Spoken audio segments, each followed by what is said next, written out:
चलो अब आगे बढ़े, उससे पहले एक पॉइंट बताते हैं। एक वर्ड आपको लिखा मिलेगा और आपको उस वर्ड का मतलब नहीं पता है। एनसीईआरटी में एनाफेज 1 में, मियोसिस में, एनाफेज 1 में आप एक वर्ड पढ़े होंगे, 23 random chromosome move to each pole, ऐसा word, 23 random chromosome moving to each pole, ऐसा वर्ड है। बच्चा ये समझ जाता है, इसको बच्चा को ये पता है कि 23 इधर जाता है, 23 इधर जाता है, और यहाँ पे क्रोमोजोम जाता है, क्रोमेटिड नहीं, क्रोमेटिड क्रोमोजोम नहीं आता, क्रोमोजोम ही क्रोमोजोम है, डबल क्रोमेटिड। लेकिन बच्चा इस रैंडम वर्ड का मतलब बच्चे को नहीं पता होता है। बच्चा क्या सोच लेता है पता है, कि जैसे सेल के अंदर 46 क्रोमोसोम होता है, तो 46 में से कोई सा भी 23 इधर, कोई सा भी 23 इधर, बच्चा ये सोच लेता है, जबकि ऐसा सोचना गलत है। अरे 23 इधर तो आएगा ना, 23 इधर जाएगा ना, तो 1 नंबर से लेके, फर्स्ट क्रोमोसोम से लेके, जिसको हमने नंबर दिया है फर्स्ट से लेके 23वां तक, वो सारा इधर जाएगा, और इधर भी फर्स्ट से लेके 23वां तक। हालांकि 23वां एक्स एक्स और एक्स वाई का चक्कर हो सकता है, लेकिन 1 से 22 तक में जो एक वाला इधर है, एगो इधर एगो इधर जाएगा, तो ये तो रैंडमनेस तो दिख ही नहीं रहा, ये तो परफेक्टनेस दिख रहा है। तो फिर यहाँ रैंडमनेस का क्या मतलब है? रैंडमनेस का मतलब है कि ये जो दो गो क्रोमोसोम हुआ करता था, फर्स्ट वाला ऐसा हुआ करता था ना, एक क्रोमोसोम और दूसरा क्रोमोसोम हुआ करता था। अब ये दो गो क्रोमोसोम में से, ये दोनों फर्स्ट वाला है, दो गो क्रोमोसोम में से कौन सा फर्स्ट वाला इधर जाएगा, कौन सा इधर जाएगा, ये रैंडम। मतलब साइनेप्सिस के समय कौन सा इधर आके अरेंज हो जाएगा, कौन सा इधर, एक ही जोड़ा में से दोनों की बात चल रही है, कौन सा अपर पोल की तरफ, कौन सा लोअर पोल की तरफ आके अरेंज हो जाएगा, ये रैंडम है। समझ में आया रैंडम का मतलब क्या? सभी लोगों को समझ में आया? खड़ा करो। यहाँ रैंडम का मतलब क्या है, वही लिखा है यहाँ। जैसे कि एग्जांपल लिखा है, जैसे कि फर्स्ट पेयर होमोलोगस क्रोमोसोम में कौन सा फर्स्ट नंबर वाला, दोनों ही फर्स्ट है, दोनों ही फर्स्ट है, कौन सा फर्स्ट नंबर वाला किस पोल पर जाएगा, यह रैंडम होता है, ये फिक्स नहीं होता है। यही है रैंडमनेस का मतलब, ठीक है? तो ये मैंने समझा दिया जो भी छूटा था। अब आते हैं हम लोग कहाँ, देखिए अब जब मैं पढ़ाने जा रहा हूँ, ये चीजें नोट्स में लिखा हुआ है, मैंने बताया भी था क्लास में जब पढ़ाया था पिछले साल, एनसीईआरटी में नहीं है और होना भी नहीं चाहिए। ये जनरल पॉइंट है यार, ये सबको पता होता है। अगर आप माइटोसिस म्यूसिस अच्छे से पढ़ें तो आपको पता होना चाहिए ये चीज, लेकिन फिर भी मैं डिस्कस कर देता हूँ, क्योंकि बहुत सारे बच्चे ऐसे हैं जो खुद से डिस्कस वो कर नहीं पाएंगे, ठीक है? तो वो पॉइंट क्या है मैं आपको बताता हूँ, differences between mitosis and meiosis मुझे डिस्कस करना है। तो पहले तो मैं जनरल डिफरेंस डिस्कस करूंगा, जनरली क्या क्या डिफरेंस है, और फिर उसके बाद एक एक स्टेज को ले लेके हम लोग डिफरेंस पढ़ेंगे। राइट जी? चलिए स्टार्ट करते हैं। माइटोसिस और म्यूसिस के बीच में डिफरेंसेस। पहला डिफरेंसेस आपके सामने स्क्रीन पे दिख रहा होगा कि ये सोमेटिक सेल में होता है और ये रिप्रोडक्टिव सेल में होता है, इसी को जर्म सेल कहते हैं। मैं कुछ भी नहीं लिखूंगा यहाँ पे, अंडरलाइन करके पढ़ाऊंगा, क्योंकि ये पढ़ाया हुआ टॉपिक है, ये पढ़ाया हुआ टॉपिक है, बस मैं आपको रियलाइज करा रहा हूँ क्या डिफरेंसेस है। तो मैंने आपको समझाया था ना, सोमेटिक सेल क्या होता है और जर्म सेल क्या होता है। सोमेटिक सेल वो होता है जो बॉडी के ग्रोथ डेवलपमेंट के लिए जरूरी होता है, और जर्म सेल वो होता है जो अगले जनरेशन को बढ़ाने के लिए जरूरी होता है। तो जर्म सेल में मियोसिस और सोमेटिक सेल में माइटोसिस। नेक्स्ट, ये डिप्लॉयड में भी होता है, हैप्लॉयड में भी होता है, याद कीजिए मैंने कहा था हनी बी हैप्लॉयड, याद आया, गैमेट भी बनता है वहां। तो बाकी लोअर प्लांट में भी हैप्लॉयड के थ्रू हो जाता है, एलगी वगैरह में आपको बताएंगे, लोअर प्लांट में भी, और डिप्लॉयड में तो सब जगह होता ही है माइटोसिस। तो ये यहाँ डिप्लॉयड और हैप्लॉयड दोनों सेल शो करता है। लेकिन मियोसिस, यहाँ पे देखिए वर्ड क्या लिखा है, एनसीईआरटी का लाइन है, meiosis is found only in diploid cell. इस लाइन में मुझे आपत्ति है, क्योंकि यहाँ वनली अगर आपने बोला तो वनली आपको ऐसा बोलना था, only in cell having even number of chromosome, ये बात सही है, लेकिन वनली डिप्लॉयड बोलना सही नहीं है ना। एक्चुअल में एनसीईआरटी यहाँ क्या बोलना चाहता था पता है? एनसीईआरटी बोलना चाहता था never in haploid cell. NCERT ये बोलना चाहता था, और ये बोलने के चक्कर में वो थोड़ा सा वर्ड गलत लिख दिया है। ऐसा थोड़ी है कि मियोसिस टेट्राप्लॉइड में नहीं होता, टेट्राप्लॉइड में नहीं होता, 4n में नहीं होता, बताते हैं मैंने, होता है 8n में भी होता है, सारे इवन नंबर वाले में हो जाएगा मियोसिस, ऑड नंबर में नहीं होगा, हैप्लॉइड में नहीं होगा। तो एनसीआर और हैप्लॉइड नहीं, ट्रिप्लॉइड में भी नहीं होगा, पेंटाप्लॉइड में भी नहीं होगा।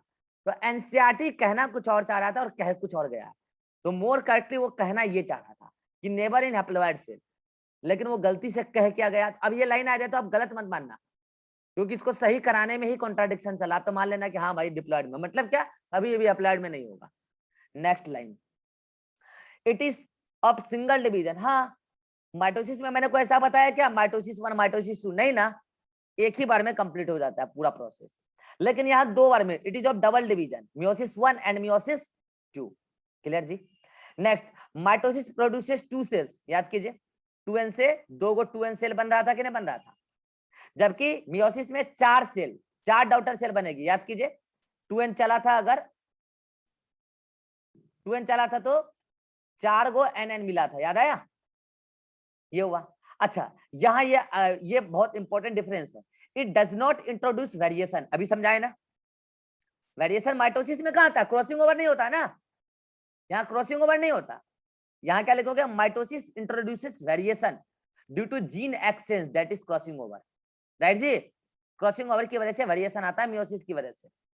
Next number of chromosome same as mother cell, देख लीजिए यहाँ 2n से 2n है ना, और यहाँ पे number of chromosome reduces to half, half हो जाती है डॉटर सेल में। 2n से चारों डॉटर सेल है, फाइनल डॉटर सेल यही है, हाफ हो गई तो रेड्यूसेस टू हाफ।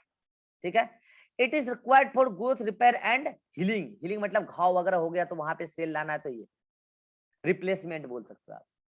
और ये meiosis involve in only sexual reproduction, मैंने कहा ना सेक्सुअल रिप्रोडक्शन जहां होगा वहीं पे होगा मियोसिस। तो बताइए इस डिफरेंसेस में कुछ भी नया है क्या? क्या सभी को ये 7 डिफरेंसेस क्लियर है? पहले से हाथ खड़ा कीजिए।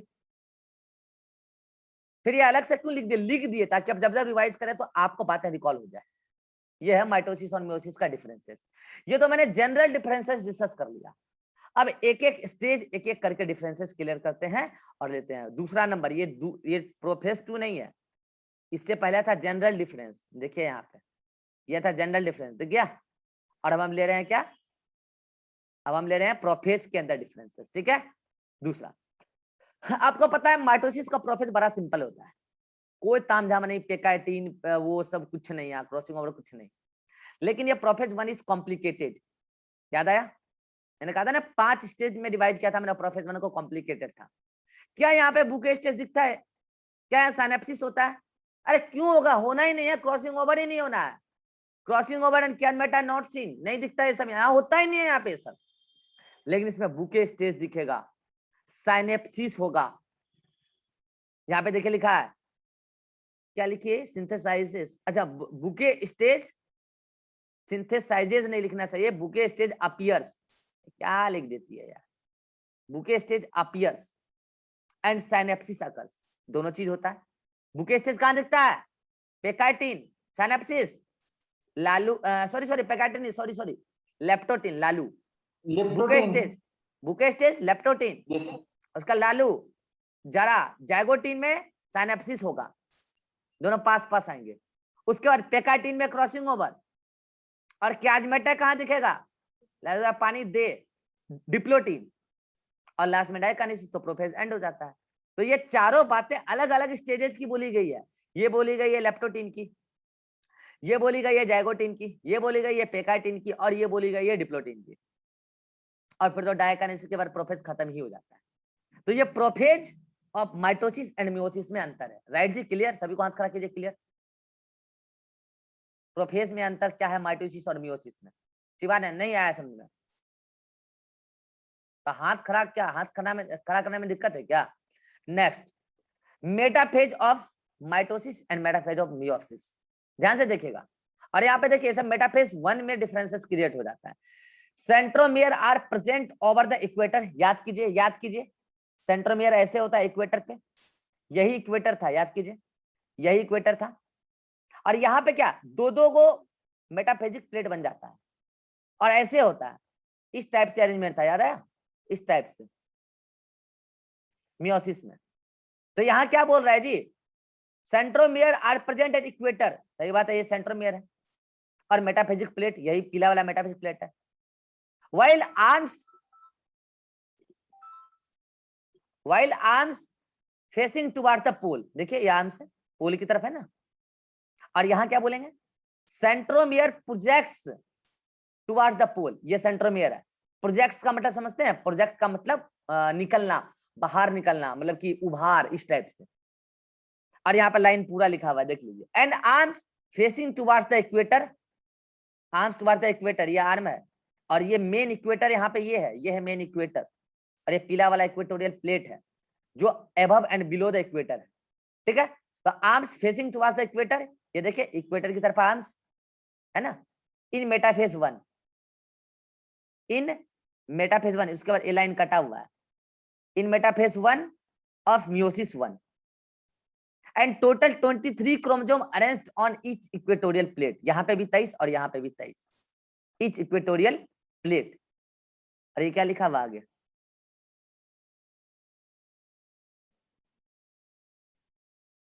ईच इक्वेटोरियल प्लेट, इसके बाद यहाँ क्या है, dash at equator while arms, ये डैश एट इक्वेटर क्या है, कुछ नहीं है, कटिए इसको। Arranged on each equatorial plate while arms towards the pole, arms pole की तरफ है। अरे लाइन क्या लिखा हुआ है, लाइन गलत लग रहा है मुझे, यहाँ पे लाइन गलत है, ये अपने मन से लाइन ऐड किया गया है। आर्म्स तो इक्वेटर की तरफ दिखेगा ना भाई, ना लाइन गलत है। बच्चे होता क्या है ना, अपने ही मन से गलत कंसेप्ट पाल लेते हैं और अपने लैंग्वेज में लिख भी लेते हैं। और लिखना अच्छी बात है, लेकिन गलत कंसेप्ट लिखना गलत है। अब बताओ, ये इसी का लिखा हुआ है और इसको खुद को नहीं पता है कि क्या लिखे हैं मैं, गलत है, ये लाइन गलत है। और यही कंसेप्ट रट के एग्जाम में जाएगा बच्चा और वहां बोलेगा कि टीचर बताया है। अब क्या बोले हम, जबकि हम ऐसा बताए नहीं कोई लाइन, लाइन मुझे गलत लग रहा है, मैं पहले बोल रहा हूँ लाइन गलत है, और सही करते हैं लाइन को। Arms facing towards the equator, सही बात है, आर्म्स इक्वेटर की तरफ है। इन मेटाफेज 1, सही बात है, उसका ये लाइन कुछ नहीं है।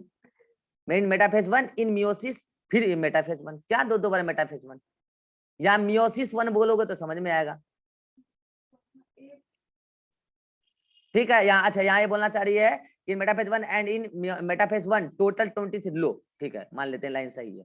चलो, in meiosis in metaphase 1 comma total 23 chromosome arranged on each equatorial plate, ठीक है। उसके बाद ये लाइन गलत है, ईच इक्वेटोरियल प्लेट, ठीक है। यहाँ पे डैश में मैं बताता हूँ क्या भराएगा, इधर मैं बता रहा हूँ, डैश में बीच में मत बोलो। Each equatorial plate above and below the equator, above and below the equator, ये इक्वेटोरियल प्लेट नहीं, यहाँ पे मेटाफेजिक प्लेट इसको बोलना चाहिए, ये मेटाफेजिक प्लेट होगा। Each metaphasic plate above and below the equator, ठीक है। और उसके बाद देखिए लाइन क्या है, equator while arms towards the pole, हाँ यहाँ पोल सही है सर, वो डैश है, डैश छोड़िए ना, डैश और वाइल डैश, डैश नहीं है, arms, arms while arms towards the pole. अब ये लाइन जाके सही हुआ, स्क्रीनशॉट लीजिए, सभी लोग लाइन सही कर लीजिएगा, स्क्रीनशॉट लीजिए, सभी लोग लाइन सही कर लीजिएगा, ले लिए। तो ये आपका डिफरेंसेस कब का था, मेटाफेज का, माइटोसिस और मियोसिस में। नेक्स्ट डिफरेंस, नेक्स्ट डिफरेंस लेते हैं। अच्छा, यहाँ पे देखिए एक लाइन और लिखा हुआ है, total 46 chromosome arranged on one metaphasic plate at equator, लिख लीजिए एट इक्वेटर, ले लीजिए स्क्रीनशॉट, ये बिल्कुल इक्वेटर पे होता है। सर आर्म्स टुवर्ड पोल जाएगा या फिर उसका जो अरे सेंटर यहाँ वाला पार्ट आर्म्स रहता है नहीं, वो, ये यहाँ सेंट्रोमियर होगा, ठीक है। ये वही तो मैं बोल रहा था, arms facing towards the equator, हाँ यहाँ, नीचे वाला सॉरी ब्लैंक, नीचे वाला यहाँ ब्लैंक। पे जो है ना, यहाँ आर्म्स नहीं, सॉरी यहाँ पे क्या होगा, वाइल सेंट्रोमियर टुवर्ड्स द पोल, ठीक है। अब लीजिए स्क्रीनशॉट, ये सही है, गलत सलत बहुत लिखा हुआ। नेक्स्ट, अगले स्टेज में देखिए क्या हुआ, एनाफेज। एनाफेज माइटोसिस और मियोसिस में कैसे डिफरेंस है, याद कीजिए। माइटोसिस में सेंट्रोमियर का डिवीजन होता था, राइट जी, और यहाँ एनाफेज 1 में सेंट्रोमियर का डिवीजन नहीं होता था, division of centromere absent in anaphase 1, यही तो डिफरेंस है। डिफरेंस एनाफेज 1 से, तब तो डिफरेंस डिस्कस कर रहे हैं। NF2 से डिफरेंस उतना नहीं है यहाँ पे। Chromosome are single chromosomes are single chromatided, हाँ बोला जा सकता है, मतलब सिंगल क्रोमेटिड स्टेज में है क्रोमोजोम। और यहाँ पे chromosome has 2 chromatid in phase 1। Next line, the 2 chromatids of a centromere separate, 2 chromatids of a chromosome separate and become as a daughter chromosome. सही है, सेंट्रोमेयर का स्प्लिटिंग होता है तो ईच क्रोमेटिड क्रोमोजोम बन जाता है डॉटर क्रोमोजोम। एंड यहाँ पे क्या है, chromatid do not separate in anaphase 1। Next line, chromosomes, इसके बारे में क्या बोला गया है, actual single chromatid stage chromosome, मैंने लिख दिया। अब एनाफेज में वही क्रोमोजोम कहलाता है। Chromosome moving towards opposite pole are similar. इस सिमिलर का मतलब समझते हैं, क्योंकि यहाँ क्रॉसिंग ओवर नहीं हुआ था, एकदम सेम जीन रखते हैं दोनों क्रोमेटिड के डीएनए। जबकि यहाँ पे आप क्या बोलोगे, क्रोमेटिड्स वही सिंगल स्टेज वाला यहाँ पे डबल स्टेज वाला है, यहाँ पे आप लिख लेना। यहाँ पे क्रोमोसोम का मतलब क्या है, have 2 chromatid, have 2 chromatid are dissimilar, chromosomes are dissimilar. क्या लिखा है भाई, उसके बाद जीरोक्स मुझे नहीं दिख रहा है, लाइन क्या है, यहाँ पे लाइन सही करो।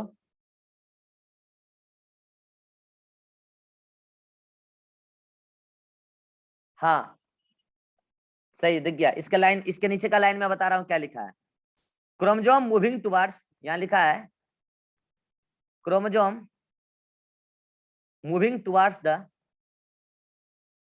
Chromosome moving towards the opposite pole are dissimilar due to crossing over. ले लो स्क्रीनशॉट ले लो, क्रोमोसोम है, chromosome moving towards the opposite pole are dissimilar due to crossing over. Line सही है। कैसे, अरे डबल क्रोमेटिड वाला क्रोमोसोम इधर भी जा रहा है, ठीक है, और इधर भी जा रहा है, लेकिन पता है ये दोनों आपस में क्रॉसिंग ओवर कर लिया है मेटाफेज में, सॉरी प्रोफेज में ही, डेकाइटिन में। तो इन दोनों के जो जेनेटिक मटेरियल है आपस में एक्सचेंज हो गए हैं, इसलिए डिसिमिलर है। डिसिमिलर का मतलब समझ गए, different genetic material, have different genetic material. और यहाँ पे हैविंग सेम जेनेटिक मटेरियल, लीजिए लिख देता हूं मैं, हैविंग सेम जीन, और यहाँ पे थोड़ा सा डिफरेंस हो गया, having slightly different gene, slightly different gene. ले लीजिए स्क्रीनशॉट, कर दिया मैंने इसको एक्सप्लेन। चलिए नेक्स्ट क्या है, टीलोफेज। अब टीलोफेज में ज्यादा डिफरेंस नहीं आता है, ठीक है। It is essential in which telophase 1 may be absent न्यूक्लियो, क्या है डॉट मतलब full stop, nucleolus and nuclear membrane reappears. ये बात तो सही है।